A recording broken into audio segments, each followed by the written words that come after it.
தமிழக மக்களுக்கு வணக்கம். யார் அந்த சார்? அந்த வரிசையில் இன்றைக்கு நமக்கு வரக்கூடிய தகவல் என்ன அப்படின்னா, பாதிக்கப்பட்ட பெண் அவருடைய வாக்குமூலத்தில் மீண்டும் ஒரு முறை, அதாவது அ முதல் தகவல் அறிக்கையில ஏற்கனவே ஒரு ஸ்டேட்மெண்ட் குடுத்துருக்காங்க. சார் என்கிற ஒரு நபர் இருக்கிறார். இது வெறும் ஞானசேகரன் என்பவன் மட்டும் செய்யவில்லை. சார் என்கிற நபர் இருக்கிறார் அப்படின்னு சொல்லியிருக்காங்க. அதவே அதையே ஊர்ஜிதப்படுத்துகின்ற வண்ணத்தில, இப்போ அவங்க மீண்டும் அந்த விசாரணை குழு, அதாவது எஸ்ஐடி அப்படின்னு சொல்லிட்டு நீதிமன்றம் அமைத்த அந்த சிறப்பு விசாரணை குழுவிடம் அவர் அதையே மீண்டும் சொல்லியிருக்கிறார். சார் என்கிற நபர் இருந்திருக்கிறான். அவனிடம் இவன் பேசியிருக்கிறான் ஞானசேகரன். அப்போ ரொம்ப தெளிவாக யார் அந்த சார் என்கிற கேள்வி என்பது நியாயமானது மட்டுமல்லாமல், அந்த யார் அந்த சார் என்பது திமுக காரன் தான் அந்த சார். எந்த திமுக காரன் அந்த சார் என்பதை நோக்கித்தான் நம் போக வேண்டும் அப்படின்றது தெளிவாகிறது. ஏன் தெரியுமா? ஏன்னா சார் என்ற ஒருவனே கிடையாது என்று காவல்துறையை வைத்து இவர்கள் பேச வைத்தார்கள். அப்பொழுதே நம்ம சொன்னோம். என்ன சொன்னோம்? இந்த விசாரணை நடந்துகிட்டு இருக்கும் பொழுது, நீங்க காவல்துறையை வைத்து எப்படி நீங்க இப்படி சொல்லுவீங்க? சார் என்ற ஒருவனே கிடையாதுன்னு எப்படி சொல்லுவீங்க? முதல் தகவல் அறிக்கையில மிக தெளிவாக அது குறிப்பிடப்பட்டிருக்கும் பொழுது, எப்படி நீங்க சொல்ல முடியும்னு கேட்டபொழுது, இல்ல இதுவரையில் விசாரணையில் எனக்கு தெரிய வரவில்லை அப்படின்னு மழுப்பினாங்க. அமைச்சர் முதற்கொண்டு எல்லோரும் இதைத்தான் சொன்னார்கள். என்ன சொன்னாங்க? சார் என்ற ஒருவன் கிடையாது அப்படின்னு சொல்லிட்டு. இதை மடைமாற்றம் செய்யவும் துணிந்தார்கள். என்ன மடைமாற்றம்? அதாவது அந்த பெண் ஏன் அங்கே சென்றார்? அவர் ஏன் அங்கே இருந்தார்? இப்படின்லாம் இவங்க மடைமாற்றம் பண்ண பார்த்தாங்க.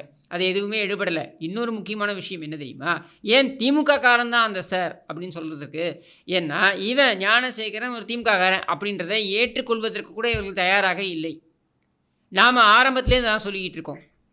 இந்த ஞானசேகரன் இவனுடைய வீட்டில் அமைச்சர், சுகாதாரத்துறை அமைச்சர் மாசு, மேரத்தான் சுப்பிரமணியம் என்கிற மாசு, பேரிலேயே அசுத்தம் மாசு, சரியா? இந்த மேரத்தான் சுப்பிரமணியம் அவர் கூட அந்த துணை மேயர் மகேஷ், மாசு சார், மகேஷ் சார், இவங்க எல்லாருமே போய் உணவு அருந்தி இருக்கிறார்கள் அப்படின்றது நமக்கு தெரியுது. அது மட்டும் இல்லாமல் அவன் எல்லா திமுகவுடைய ஃபங்க்ஷன்லேயும், அத்தனை மாநாட்டிலேருந்து ஆரம்பித்து அத்தனை நிகழ்ச்சிகளையும் அவன் கலந்துக்கிறான். திமுக காரங்களோடய தான் உறவாடுறான்.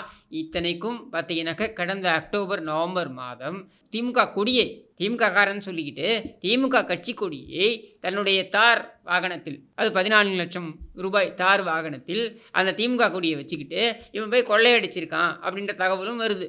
அது இந்த வீடு புகுந்து கொள்ளையடிக்கிறது. இது திமுக ஒன்றும் புதுசு கிடையாது.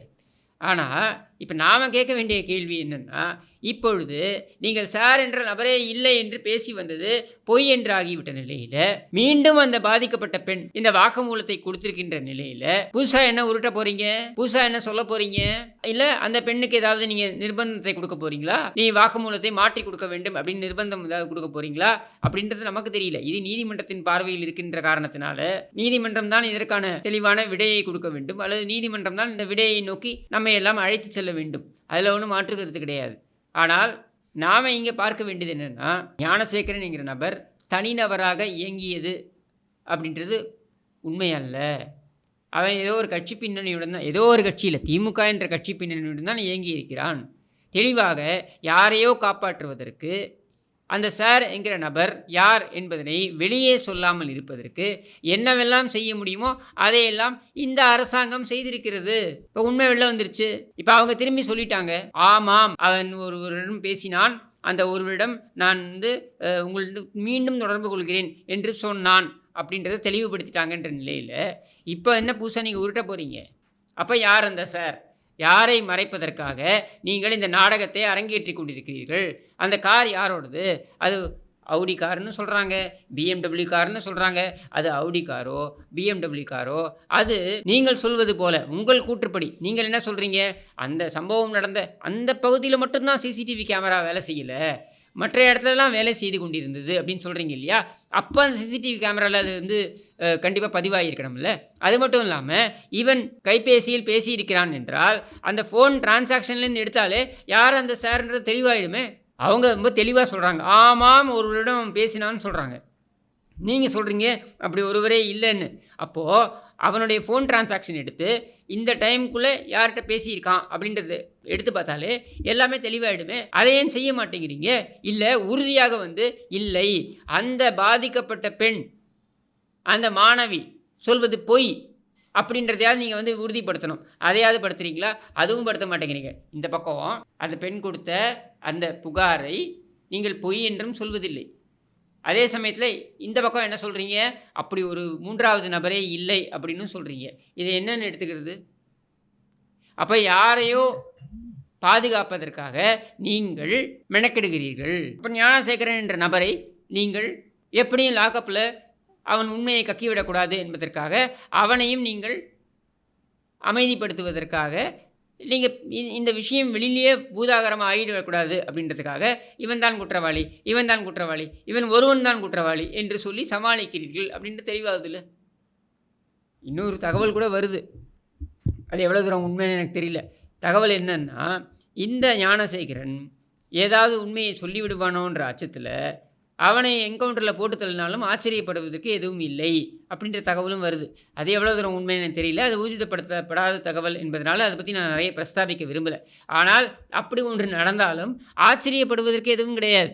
ஏன்னா நீங்கள் யோசிச்சு பாருங்கள், இந்த ஆம்ஸ்ட்ராங் படுகொலை அந்த சம்பவத்தில் ஒருத்தன் இவங்ககிட்டேருந்து கஸ்டடியில் இருந்த ஒருத்தன், போலீஸ் கஸ்டடியில் இருந்த ஒருத்தன் இவங்ககிட்டேருந்து தப்பிச்சு போகிறானாம். தப்பிச்சு போய் அவன் எப்போவோ ஒழித்து வைத்த அந்த நாட்டு துப்பாக்கியை எடுத்து இவர்களை பார்த்து சுட வருகிறானாம்.